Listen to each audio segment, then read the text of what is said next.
कक्षा में हम आपको हिंदी काव्य में भारतेंदु हरिश्चंद्र द्वारा रचित प्रेम माधुरी के पद को पढ़ाने जा रहे हैं। आप देखे होंगे प्रेम माधुरी, यह भारतेंदु जी की कृति है। प्रेम का तात्पर्य होता है स्नेह, लगाव। माधुरी का तात्पर्य होता है जो मधुरता से युक्त हो। माधुर्य, जिस भी चीज में मधुरता उत्पन्न हो जाए उसे हर जगह अच्छाई दिखाई देती है। मधुरता है क्या? जब भी आप किसी कार्य को करते हैं, जब तन्मयता के साथ करते हैं तो उसमें मधुरता आती है, और जब खिन्नता रहती है तो तन्मयता नहीं आती है, और जब तन्मयता नहीं आती है तो मधुरता नहीं उत्पन्न होती है। यह हमारा जो पद है वह प्रेम से युक्त मधुरता से भरा हुआ है, इसलिए इसका नाम है प्रेम माधुरी। इस पद में भारतेंदु जी ने गोपिकाओं और कृष्ण के प्रति उमड़े प्रेम, उनके प्रति स्नेह तथा उनसे अटूट संबंध, अटूट विश्वास की बात को भारतेंदु जी ने अपने पदों के माध्यम से बताया है, जिसमें उन्होंने बताया है कि प्रेम है क्या। प्रेम रूपी मार्ग पर चलने से होता क्या है, प्रेम कैसे उत्पन्न होता है, और प्रेम कहां तक सार्थक होता है। मार्ग प्रेम को समझे, हरिश्चंद्र यथारथ होत यथा है, लाभ कछु न पुकारन में, बदनाम ही होने की सारी कथा है। जानत है जे मेरो भलो विधि, और उपाय सबे व्यर्था है, बावरी हैं ब्रज के सिगरे मोहि, नाहक पूछत कौन व्यथा है। भारतेंदु जी ने अपने पद में बताया कि मार्ग प्रेम को समझे। प्रेम रूपी मार्ग को कौन समझ सकता है? आप ही बताएं, कौन समझ सकता है? प्रेम रूपी मार्ग को वही समझ सकता है जो प्रेम के अर्थ को जानता हो, जो एक दूसरे से स्नेह रखता हो, जो एक दूसरे से लगाव रखता हो, वही तो प्रेम के मार्ग को समझ सकता है। लेकिन जिसने भी अपने जीवन में प्रेम रूपी मार्ग को समझ लिया, जान लिया, परख लिया, पहचान लिया, उसी का जीवन यथार्थ होत यथा, उसी का जीवन यथार्थ होता है। अथवा ये भी कह सकते हैं कि जिसने जीवन में अपने प्रेम को के तत्व को जाना, प्रेम के तत्व को पहचाना और अपने जीवन में अपनाया, उसी का जीवन सार्थक है। लाभ कछु न पुकारन में, बदनामी होने की सारी कथा है। भारतेंदु जी ने लिखा, इस प्रेम को पुकारने में, प्रेम को बुलाने में केवल बदनामी होती है। भाव यह है कवि का कि प्रेम को बताया नहीं जाता है, प्रेम को पुकारा नहीं जाता है, प्रेम को जताया नहीं जाता है, बल्कि प्रेम महसूस करने की चीज होती है। क्योंकि पुकारने से, बताने से, जताने से केवल बदनामी हासिल होती है, और कुछ भी हासिल नहीं हो सकता है। आप देखें, बहुत से लोग अपने प्रेम को बताने के लिए, जताने के लिए नाना प्रकार की विधि को अपनाते हैं, लेकिन संसार में ये सब चीजें तुच्छ है। मीरा ने भगवान कृष्ण से प्रेम किया, लोगों को बताया नहीं, लेकिन प्रेम के कारण ही संसार के लोग जान गए कि मीरा कृष्ण से प्रेम करती है।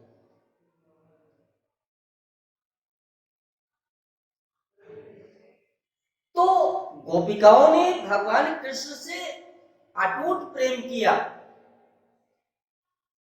लेकिन गोपिकाएं ये नहीं कहती हैं कि हम प्रेम करते हैं। अगर ये करती, अगर ये बताने के लिए होता तो आज मैया यशोदा से गोपिकाएं उलाहना लेकर क्यों जाती? एक बार भी किसी गोपिका ने कहा हो कि हम भगवान कृष्ण से अटूट प्रेम करते हैं? लेकिन वही कहा हमारी कवि ने कि लाभ कछु न पुकारने में बदनाम ही होने की सारी कथा है। इस प्रेम को जताने में, बताने में, पुकारने में कुछ भी नहीं होता है, बल्कि इससे बदनामी ही बढ़ती है। और क्या कहा भारतेंदु जी ने? जानत है जिय मेरो भलो विधि।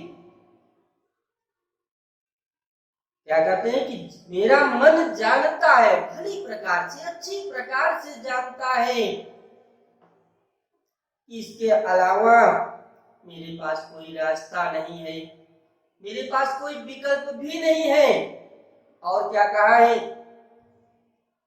और उपाय सबई व्यर्था है। भारतेंदु जी ने लिखा कि गोपिकाएं कहती हैं कि हे उद्धव जी, हर प्रकार से मेरा मन जानता है, मेरा मन मानता है कि मैं संसार के लोगों को बताऊं नहीं, लेकिन अब समझ में आ रहा है कि इसके अतिरिक्त जो भी मैं उपाय करने जाऊंगी, जो भी उपाय करूंगी, वो सभी व्यर्थ होगा। इसलिए अब मुझे पुकारना होगा, अब मुझे बुलाना होगा, अब मुझे बताना होगा, नहीं तो कृष्ण आने वाले नहीं है। बावरे हैं ब्रज के सिकरे मोहिनाहक पूछत कौन बिथा है। गोपिकाएं कहती हैं कि हे उद्धव जी, ये ब्रज के हमारे जो लोग हैं, ब्रजवासी हैं, जो ग्वाल बाल हैं, ये सब क्या हैं? ये संपूर्ण, सिगरे का अर्थ होता है संपूर्ण ग्वाल बाल। ये मुझसे पूछते ही नहीं है कि आपके जीवन में कौन सी व्यथा है, आपको कौन सा कष्ट है। क्यों? क्योंकि बावरे हैं, ये पागल हो गए हैं, मतवाले हो गए हैं, विह्वल हो गए हैं, सब के सब कृष्ण के प्रेम में बावरे हो गए हैं। मेरे जीवन से कोई किसी को लेना देना ही नहीं है, मेरे जीवन के बारे में कोई पूछता ही नहीं है कि आपको कौन सा कष्ट है। सब अपने अपने प्रेम में मदमस्त पड़े हुए हैं। वास्तव में भारतेंदु जी ने गोपिकाओं की उन दशा का वर्णन किया कि जो ना तो जीवित है, ना तो मृत्यु के समान है, ना तो जीवित है, और बल्कि ये कह लो कि ना तो जीवित है, ना मृत्यु को प्राप्त हुई है, बल्कि बीच की अवस्था में पड़ी हुई है। तो अगला देखिए, भारतेंदु जी ने दूसरे के पद के माध्यम से क्या बताया कि रोक ही जाओ तो अमंगल होए, और प्रेम न से जो कहे पिय जाइए, जाओ कहे जाहु न तो प्रभुता, जाओ कछु न कहे तो स्नेह न साइए। जो हरिश्चंद्र कहे तुम्हारे बिनु जी है न, तो यह क्यों पति आइए। कासो पयान समय तुम्हारे हम का कहे, आपे हमें समझाइए। गोपिका और उद्धव संवाद में गोपिकाएं उद्धव जी से प्रश्न करती है, उद्धव जी बड़े ज्ञानी पुरुष थे, अपने ज्ञान का प्रभाव गोपिकाओं पर डालना चाहते थे, अपने ज्ञान के प्रभाव से गोपिकाओं को इससे मुक्त करना चाहते थे, लेकिन ऐसा हुआ नहीं। गोपिकाएं विजयी हुई। उद्धव जी निरुत्तर होकर के पुनः गोकुल से मथुरा वापस चले जाते हैं। उसी प्रसंग में गोपिकाएं उद्धव जी से क्या कहती हैं कि हे उद्धव बाबा, रोक ही जाओ तो यह मंगल हो। क्योंकि इसके पहले उद्धव जी कहे होंगे कि यदि आपको कृष्ण से इतना प्रेम है तो जाने ही क्यों दिया, उन्हें रोक लेती। तो गोपिकाएं कहती है उद्धव जी रोक ही जाओ, यदि मैं उन्हें रोकती तो जीवन में अमंगल हो जाता। अमंगल क्या है? जो शुभ सूचक नहीं है वह मंगल है। अर्थात जाते हुए किसी को टोक देना यह मंगल की निशानी है। तो गोपिकाएं कहते हैं कि जब कृष्ण ब्रज से मथुरा जाने लगे तो यदि मैं उन्हें रोक देती तो जीवन में उनके अमंगल हो जाता। और फिर क्या होता? यही नहीं, और प्रेम नशे जो कहे पिए जाइए, अगर रोक लेती तो उनके जीवन में अमंगल होता, अपशकुन हो जाता। और यदि कहती कि हे प्रियतम जाइए, मैं आपका स्वागत करती हूँ, तो मेरा प्रेम नष्ट होता है। प्रेम नष्ट होने का भाव यह है, संसार के लोग यह कहेंगे कि इनको इनसे प्रेम ही नहीं था इसलिए जाने दिया। और क्या कहा? जो कहे जाहु न कहो। यदि कह देती, गोपिकाएं कह रही कि यदि मैं कहती कि हे प्रभु आप मथुरा मत जाइए, तो क्या होता? प्रभुता, तो प्रभुत्व नष्ट हो जाता, प्रभुता नष्ट हो जाती। जो कछु न कहे, और यदि मैं कुछ भी न कहती कि आप जाइए कि न जाइए, शांत होकर के रुक जाती, तो स्नेह न चाहिए, तो प्रेम नष्ट हो जाता। कि कैसा प्रेम है जो जाते हुए को रोक नहीं पाए। और दूसरी चीज, न तो रोक पाए न जाने के लिए कह रहे हैं, इससे प्रेम नष्ट होता है, स्नेह नष्ट हो जाता है। हरिश्चंद्र जी ने लिखा कि जो कहे तुम्हारे बिनु जी है न। गोपिकाएं कहती उद्धव जी यदि मैं अपने प्रभु श्री कृष्ण से कह देती कि हे प्रभु मैं आपके बिना जीवित नहीं रहूंगी, तो यह क्यों पति आई? तो क्या संसार के लोग इसे बहुत अच्छा समझते? क्या संसार के लोग कहते ना कि पागल हो गई है, जो एक पर पुरुष के लिए मर रही है, एक दूसरे के लिए मर रहे हैं, इसलिए संसार में यह पातकी के समान होता। यदि मैं कह देती कि हे प्रभु मैं आपके बिना जीवित नहीं रहूंगी। अगले लाइन में क्या लिखा? तासो पयान समय तुम्हारे, हम का कहे आपे हमें समझाइए। उनके जाने के समय हमारे दिमाग में किसी प्रकार से कोई ऐसी बात नहीं आई जिसके कारण हम उन्हें रोक सके। ये उद्धव जी आप ज्ञानी हैं, हम तो नहीं रोक पाई, लेकिन अब आप ही मुझे कोई मार्ग बताएं, किसी तरह से हमें समझाएं जिससे मेरे मन की जिज्ञासा शांत हो जाए। उद्धव जी बड़े आश्चर्य में पड़ जाते हैं कि कौन सा ऐसा उपाय बता दूं जिससे गोपिकाओं की जिज्ञासा शांत हो जाए। बहुत देर तक चिंतन करते हैं, मनन करते हैं, लेकिन उद्धव जी के मन में ऐसा कोई उपाय नहीं निकलता है जिससे गोपिकाओं की जिज्ञासा शांत हो जाए। अगले पद में भारतेंद्र जी ने लिखा, आज लव जो न मिले तो कहा हम तो तुम्हारे सब भांति कहावे। मेरो उराहनो है कचुना ही सबय फले अपने भाग को पावे। जो हरिश्चंद्र भई सो भई अब प्राण चले चाहे तासु सुनावे। अंतिम पंक्ति बड़ी सुंदर है, प्यारे जो है जग की यह रीति विदा के समय सब कंठ लगाए। गोपिकाओं ने कहा कि उद्धव जी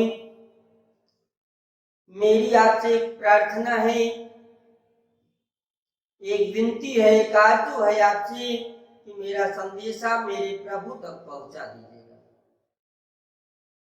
मेरे प्रभु से कहिएगा, गोपिकाएं कहती हैं कि हे उद्धव बाबा, मेरे प्रभु से यह कह दीजिएगा कि आज लौ जौ न मिले, लौ माने प्रकाश, यदि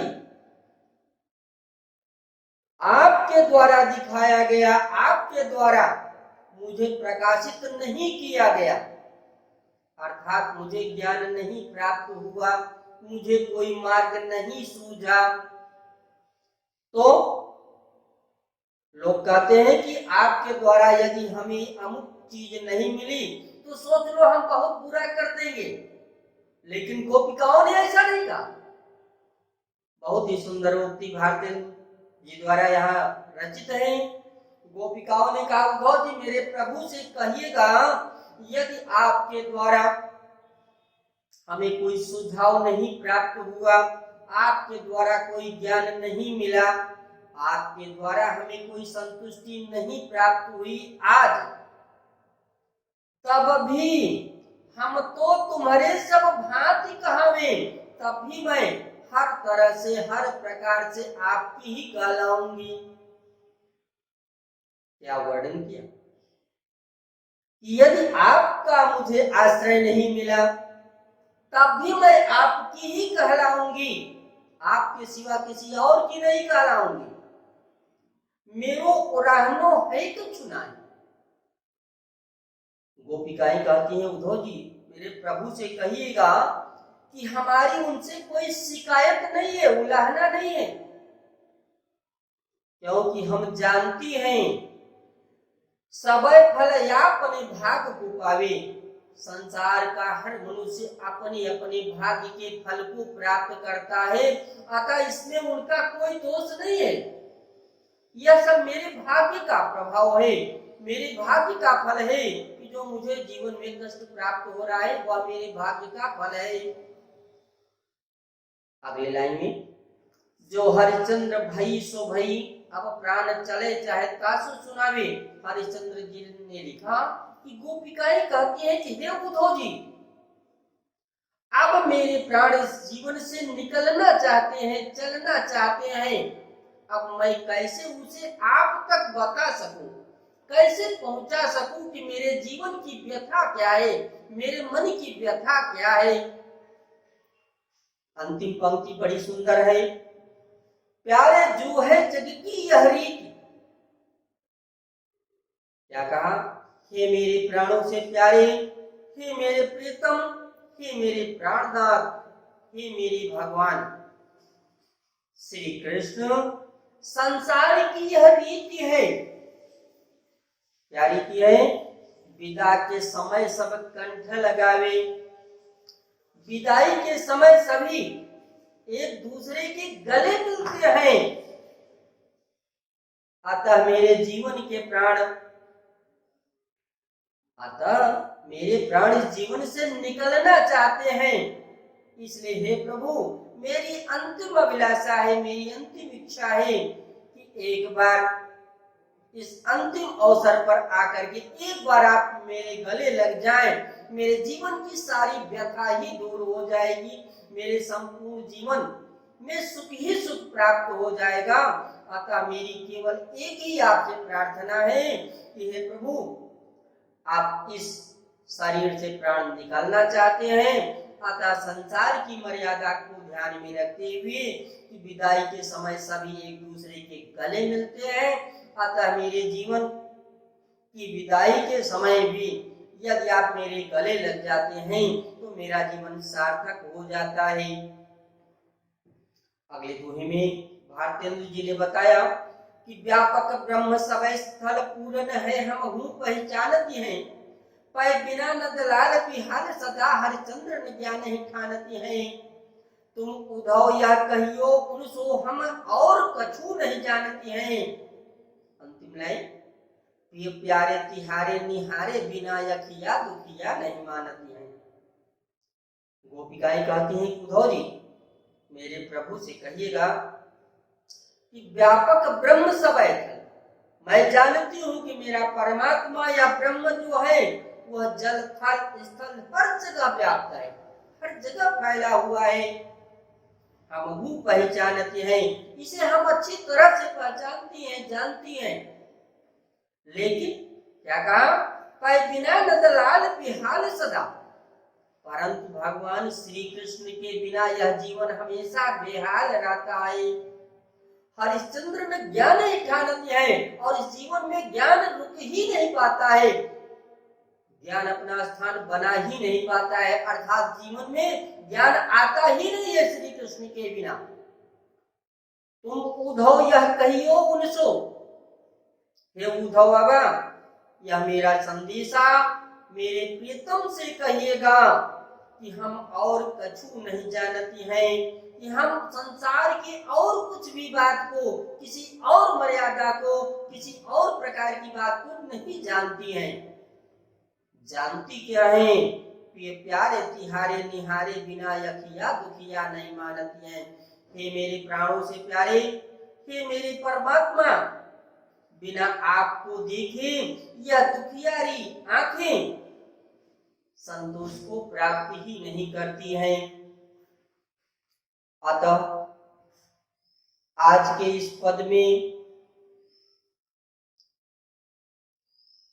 इतना शेष, अगला चैप्टर है यमुना छवि, वह अगले दिन, लेकिन एक बार पुनः इसकी पुनरावृत्ति करें, इसके कठिन शब्दों को बार बार समझने का प्रयास करें। यदि किसी प्रकार से दिमाग में नहीं आ रहा है तो विद्यालय में आकर के स्वयं संपर्क करें। धन्यवाद।